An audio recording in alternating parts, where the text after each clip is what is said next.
Hello, नमस्ते everyone. कैसे हैं आप सब लोग। तो मैं आज आपके सामने फिर से हाजिर हूँ एक वेरी इंपॉर्टेंट इंफॉर्मेशन लेकर के, जो कि है एमएनएस 2025 के बारे में।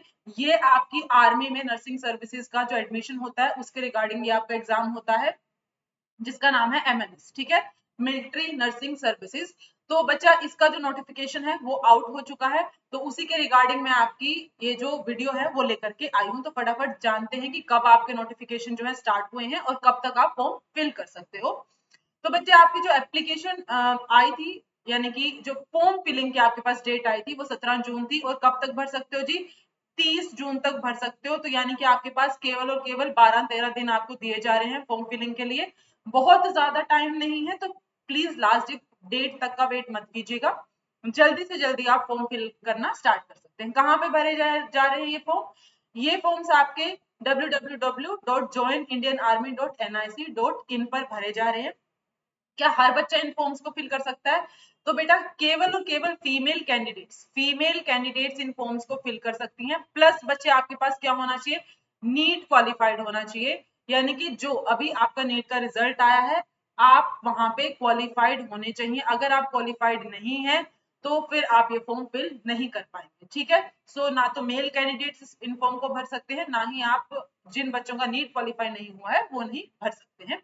और देख लेते हैं और क्या क्या चाहिए। भाई, 12th के अंदर तुम्हारे पास बायोलॉजी का होना बहुत जरूरी है। अगर आप लोगों के पास बायोलॉजी नहीं है तो आप लोग एलिजिबल नहीं है। प्लस फिजिक्स केमिस्ट्री बायो होने के साथ साथ आप लोगों का 50% से ज्यादा एग्रीग्रेट मार्क्स बनना चाहिए। यानी कि कुल मिलाकर के तुम्हारे 50% से ज्यादा नंबर आने चाहिए, तभी तुम इन फॉर्म्स को फिल कर सकते हो। अगर किसी बच्चे के 50% से कम मार्क्स आ रहे हैं तो आप ये फॉर्म फिल नहीं कर पाएंगे। प्लस भाई, नीट यूजी में मैंने आपको स्कोर के बारे में बता दिया, लेकिन जी आप केवल केवल और केवल 2025 में जो आपने पेपर दिया है उसी का स्कोर कार्ड वैलिड होगा। अगर कोई बच्चा है जिसके पास 2024 का है या तो उससे पुराना स्कोर कार्ड है, वो एलिजिबल नहीं है। इसी साल आपने पेपर दिया होगा, इसी साल आपका रिजल्ट आया होगा, इसी साल आपने नीट क्वालिफाई किया होगा, तभी जा करके आप ये एग्जाम का जो फॉर्म फिल कर सकते हैं, यानी कि एलिजिबल। ठीक है जी।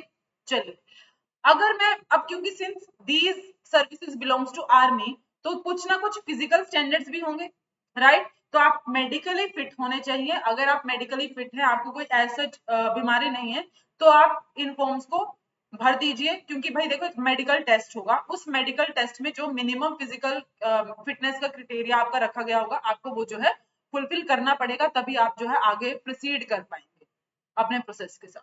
ठीक है बच्चा। बाकी एज आपकी क्या होनी चाहिए जी?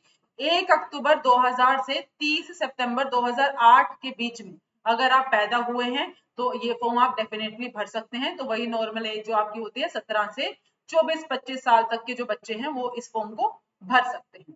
आगे चलिए। हाइट बेटा जी, अब फॉर्म फिलिंग से पहले आपको हाइट पता होनी चाहिए। जो जनरल कैटेगरी है उसमें जी 152 सेंटीमीटर है। नॉर्थ ईस्ट रीजन के और जो गोरखास हैं उनके लिए 147 सेंटीमीटर रखी गई है। तो आमतौर पे इतनी एवरेज इंडियन हाइट आपको फीमेल्स में देखने को मिल जाती है। तो आप लोग ये फॉर्म फिल कर दोगे। ठीक है, हाइट का ऐसा इशू आपको नहीं रहने वाला है। अब फॉर्म फिलिंग का आपने प्रोसेस शुरू कर दिया, तो आपको फीस के बारे में पता होना चाहिए। तो जो आपके अनरिजर्व ईडब्ल्यूएस और ओबीएस, यानी कि जनरल, ईडब्ल्यूएस और ओबीएस जो फीमेल कैंडिडेट्स है, उनको केवल और केवल 200 रुपए की फीस देनी पड़ेगी फॉर्म के लिए। ठीक है, फॉर्म की बात हम यहाँ पे कर रहे हैं। और एससी एसटी कैटेगरी की जो फीमेल कैंडिडेट्स हैं उनको कोई फीस नहीं देनी पड़ेगी, उनको फीस की माफी है भाई। यहाँ पे आपको एग्जेम्प्ट कर दिया गया है फीस से। ठीक है। अब क्या मैम, अगर मेरे पास नीट का स्कोर कार्ड आ गया है और मैं क्वालिफाइड, प्लस मेरे पास 50% जो मार्क्स बन रहे हैं 12th में, हो जाएगा उतने में? नहीं बच्चा।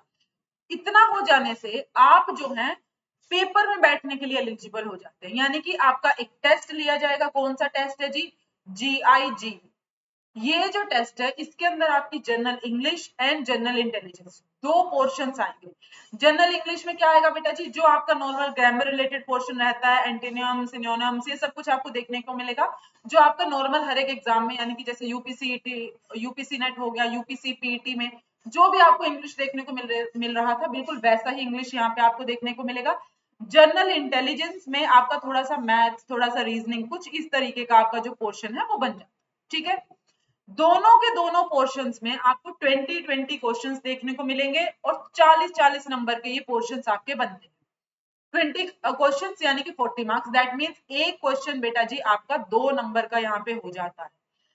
और इसके अंदर भाई आपके पास नेगेटिव मार्किंग है, यानी कि 0.5 नेगेटिव मार्किंग है। 2 मार्क्स का क्वेश्चन है, अगर आप गलत करके आते हैं तो 0.5 मार्क्स आपके डिडक्ट हो जाएंगे। ठीक है, इंग्लिश लैंग्वेज में केवल ही आपको एग्जाम देखने को मिलेगा, plus this is going to be a computer based paper, जो आपका सीबीटी मोड में होता है, यानी कि कंप्यूटर पे आपको ये एग्जाम देना है, आपको ऑफलाइन मोड में ये पेपर नहीं होता। सेंटर की अगर मैं बात करूं तो नॉर्मल आपका दिल्ली ही सेंटर आता है। तो जब आपका पूरा का पूरा प्रोसेस हो जाएगा, आपके पास एडमिट कार्ड्स आ जाएंगे, तो आपको दिल्ली जाना पड़ेगा जी एग्जाम देने।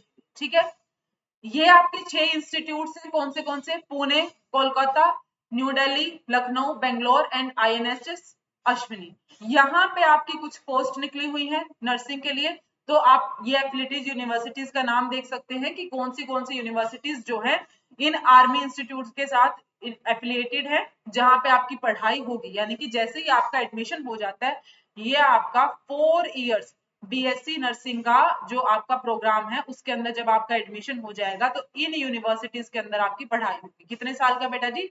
4 साल का ये आपका पूरा का पूरा कोर्स रहने वाला है। अब भाई तुमने फॉर्म फिल कर दिया, तो फॉर्म फिल के बाद आपका प्रोसेस क्या रहता है? पेपर होगा जी। पेपर के बारे में मैंने आपको बता दिया है बेटा, एक साइकोलॉजिकल टेस्ट प्लस इंटरव्यू होता है।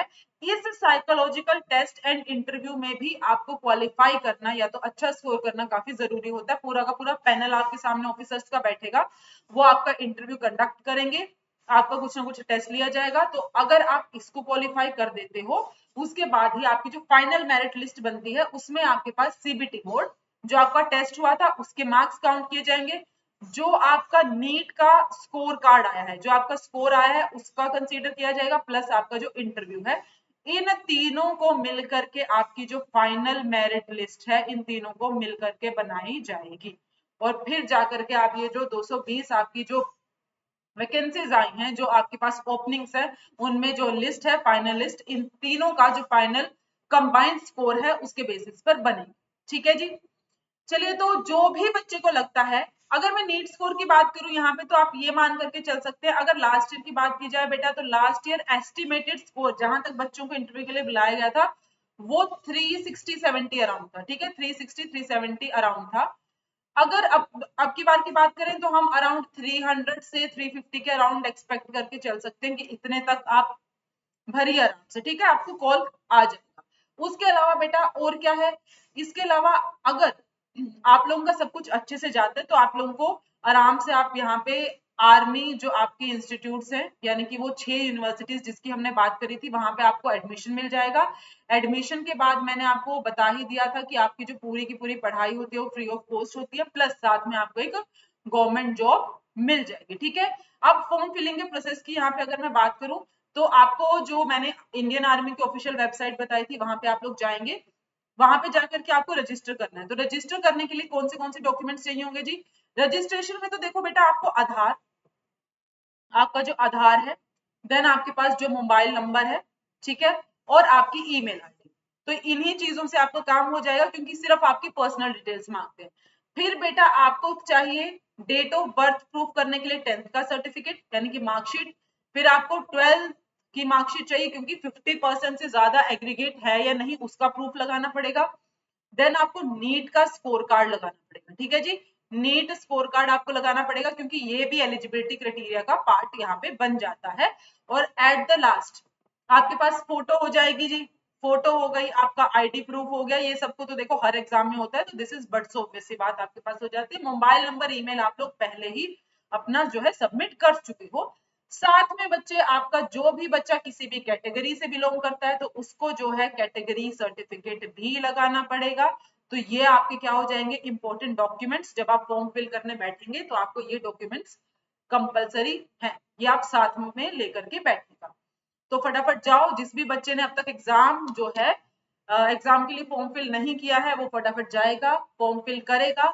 एंड ये काफी अच्छी अपॉर्चुनिटी है आपके पास इंडियन मिलिट्री सर्विसेज को, आर्मी सर्विसेज को ज्वाइन करने की। तो फटाफट जाइए और फॉर्म फिल करना स्टार्ट कर दीजिए। Thank you, have a nice day.